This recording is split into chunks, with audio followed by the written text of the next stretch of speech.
This tutorial is all about hay fever and a few tips and tricks that you can start to incorporate to make it a little bit less intense and to bring down the severity of those allergic reactions. It's been shown that allergies are getting worse and worse every year. More people are going to their GPs every single year asking for prescription strength antihistamines.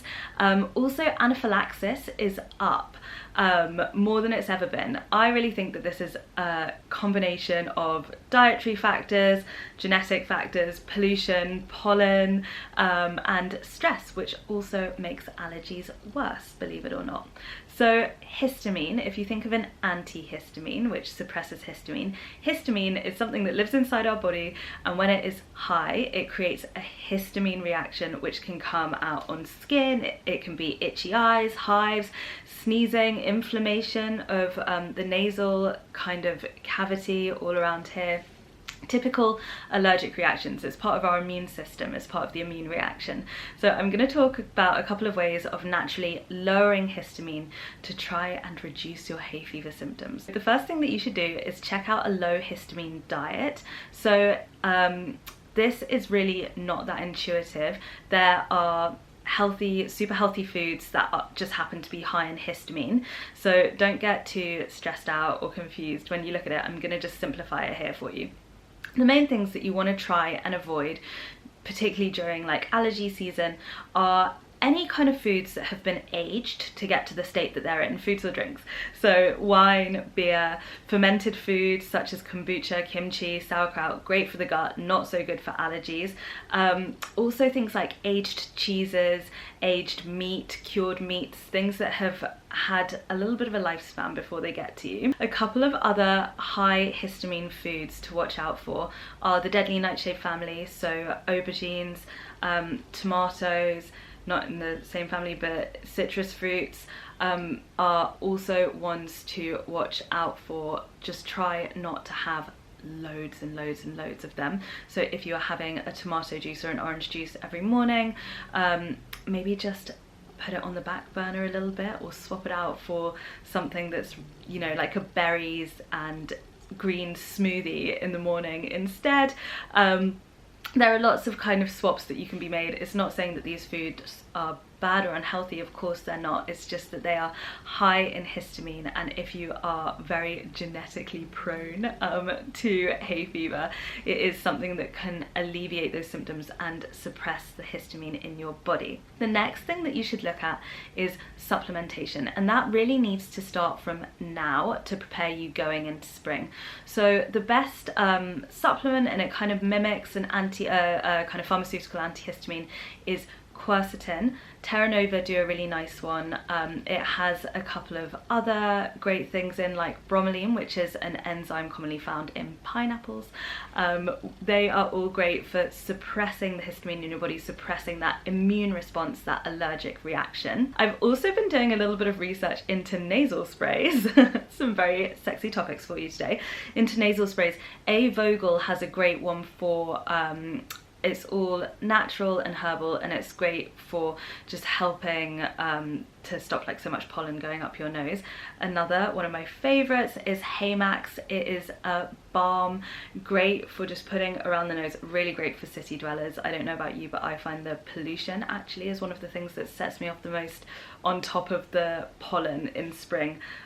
So they are three great options to have in your arsenal in beating any pollen allergies, seasonal allergies. The final one is your home environment.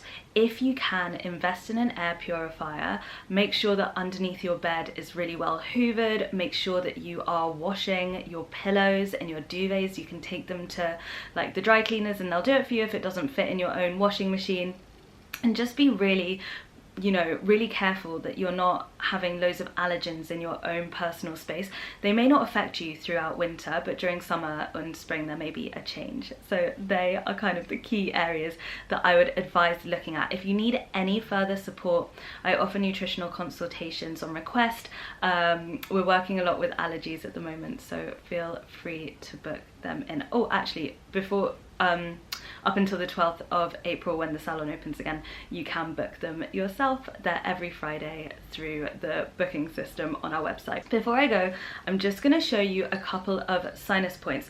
I'm going to be using my Relax Bien Gua Sha today, and I'm just going to do it on one side. There's 4 points. If you're feeling super allergic, super congested, this is a really great thing to do just to help to alleviate some of that pressure.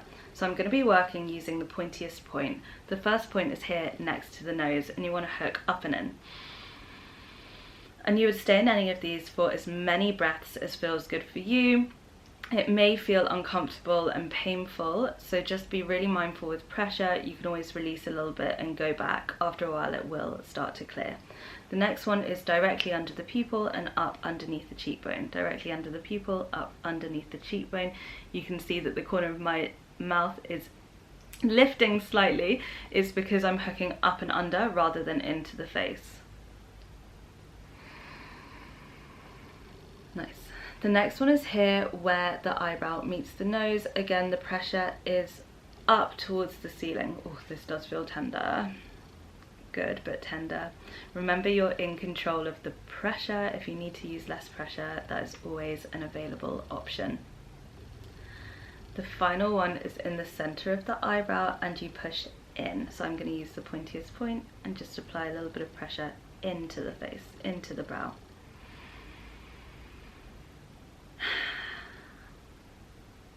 If you are really suffering, which I do, I really do, with itchy eyes, which are just the most frustrating things in the world, particularly if you're a contact lenser, which I am, and you know, the masks and the itchy eyes and the glasses, it's not the steamy glasses, it's not a good look.